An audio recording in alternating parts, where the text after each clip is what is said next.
From Anshe Sfar Beth El Emeth Congregation, it's time to take 10 minutes for Torah with Rabbi Joel Finkelstein. Welcome to our discussion of Parshat Yitro, what could have been. Let's think about it. We had the 10 plagues, we had the splitting of the sea. 10 plagues were supposed to lead to the point of V'yadeu Mitzrayim K'ani Hashem, that Egypt would know that I am God. Did that happen? No, not particularly. I don't know if any great revolution took place in Egypt. Some historians say there was a period of monotheism, perhaps that was influenced by the Jews, but we don't know. As far as we know, the Egyptians went back to being Egyptian. The fact that Paro continued to chase the Jews even after the 10 plagues shows that the 10 plagues had zero influence on him. He continued to challenge God. Then you had the splitting of the sea. Namogu kol yeshvei Canaan. All the Canaanites were terrified. We prayed that everyone would just be terrified of the Jews and no one would start up with us. Is that what happened? Not exactly. According to Rashi, the Amalek came and said, you don't want to jump in the pool, you think it's too cold. I'll jump right in. Look, you see, it's not so bad. You can attack the Jews, there's no problem. All of the hopes and dreams of the exodus from Egypt, splitting the sea, that this would bring to a new era and a new enlightenment of the entire world, all those dreams had failed. And basically, the Jews become this peculiar nation who are going to have a relationship with God, and we'll wait for another era when we will be a blessing to all of the world. As Hashem said to Abraham and to Yaakov, through you, all the nations will be blessed. Not going to happen yet. However, we get one glimpse into what could have been from a certain Yitro, from this Jethro, who indeed comes and he hears all that which happened. And when Moshe tells him the exact story, he says, Vayicha Yitro. Yitro is so happy. Rashi says maybe he wasn't so happy, but not completely happy. But the simple meaning is that he was particularly happy for all the good things that happened to the Jews, not just to Moshe, not just his son-in-law, but rather to Israel, Yisrael, that he was saved from Egypt. And he says that this is not just a nice thing, but it changes his whole theology. Perhaps some of the commentaries say it changes theology. This confirmed his theology. Ataya Dati, now I know for sure that God is greater than any other force or power. Why? Because by the Varsha Zadu Alehem, if somehow the Egyptians fell off a cliff, that would be one thing. But the fact that they drowned in water when they tried to drown the Jewish babies in water, that shows that the hand of God is clear. It's clear there is a God, and he's standing with the Jews.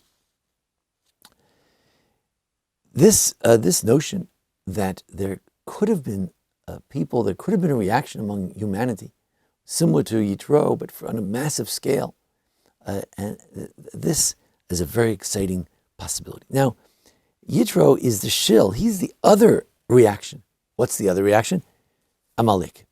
We sometimes forget, and I thank Tamir Granot for pointing this out.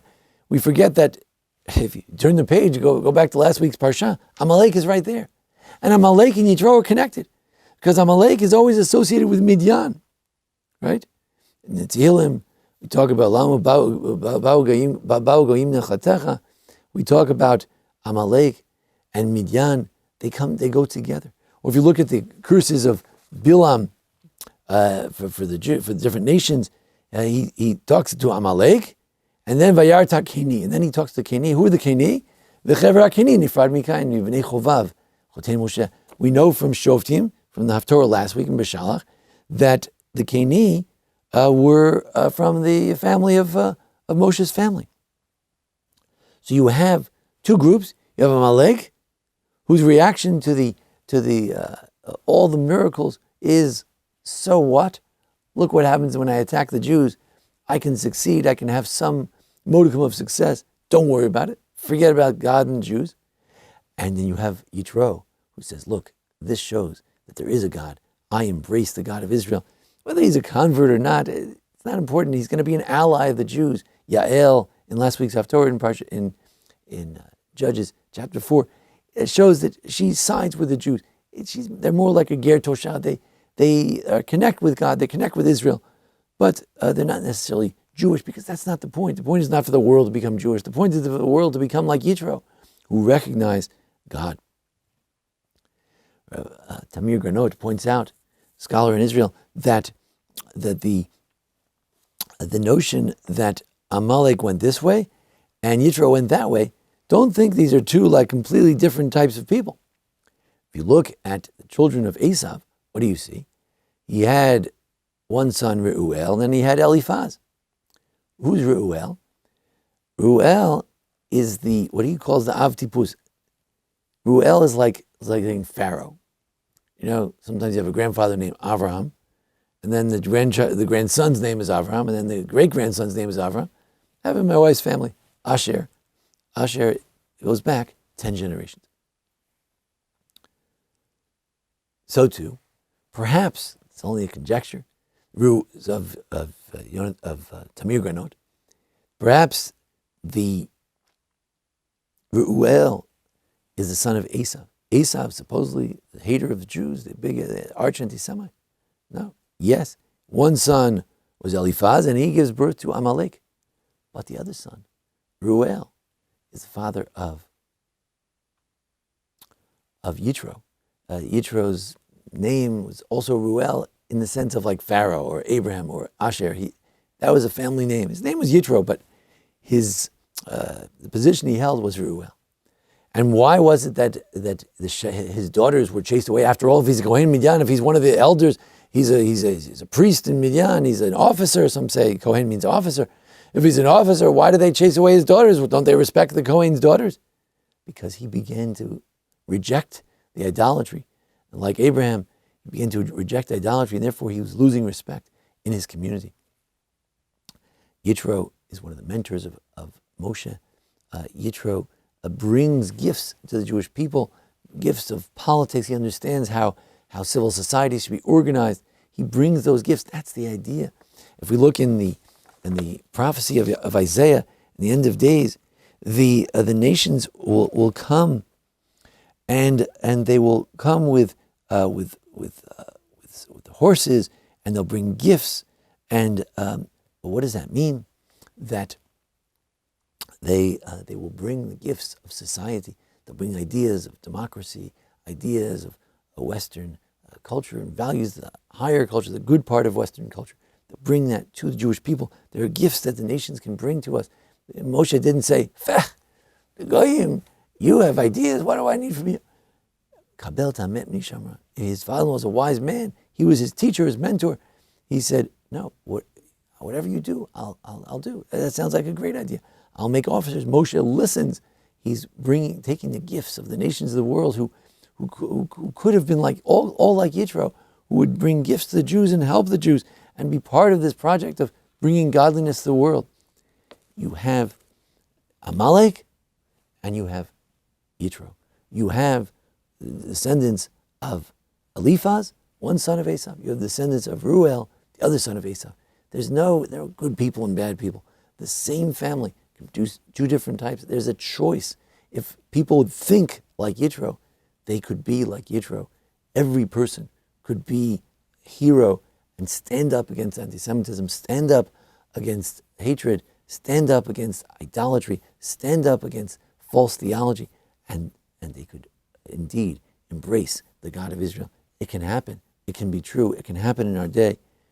Before we get to Torah, Parsha is saying, don't forget, I'm giving the Torah to the Jewish people, but there is a vision. The vision is, perhaps one day, people can make choices like Yitro, and instead of being like Amalek and deciding that, well, let's show those Jews, and let's try to one-up those Jews, and let's not let those Jews get away with it. Instead, the reaction could be like Yitro, that where do I sign up? How can I help this enterprise? What can I do to be of assistance? Perhaps Yitro became the eyes of the Jewish people in the desert. This is a very exciting possibility, and the Torah hints at that by juxtaposing Yitro with the giving of the Torah, as if to say, yes, the Torah was given to the Jews, but after all, we're segula mikol ha'amim ki li kol ha'aretz. We are a treasure from among the nations. We are part of the nations. And Our job is to be a people of Kohanim, to spread the word to others. Yitro got that message. Moshe was successful in that sense of helping to partner with Yitro. Yitro helped Moshe. He mentored him, no question about it. He's his father-in-law. But Moshe also helped him. He influenced him to appreciate the God of the Hebrews, the God of the Jews. And this is a vision. We can hope for the future. This is something we can hope for the end of days. This is something that Isaiah prophesies the end of days. This is something that is mentioned in our parsha, is that we are to be the Kohanim of the nations of the world. We have to spread the word for the nations of the world. All they have to do is Vayishma Yitro. They have to listen. They have to hear. They have to open their eyes to see the wonders of God in this world. That there is one God of all of the world. And with that, we can indeed be a blessing. All the nations of the world could be blessed by the Jewish people. Thank you for joining us here at the Anshe Sephardi Beth El congregation for a discussion of the Parsha. Join us each week for a discussion of the Parsha, the holidays, and how-to videos. Thanks for joining us, and thanks to Jason Lefkowitz, our producer. This has been 10 Minutes for Torah with Rabbi Joel Finkelstein. To learn more, visit asb.org.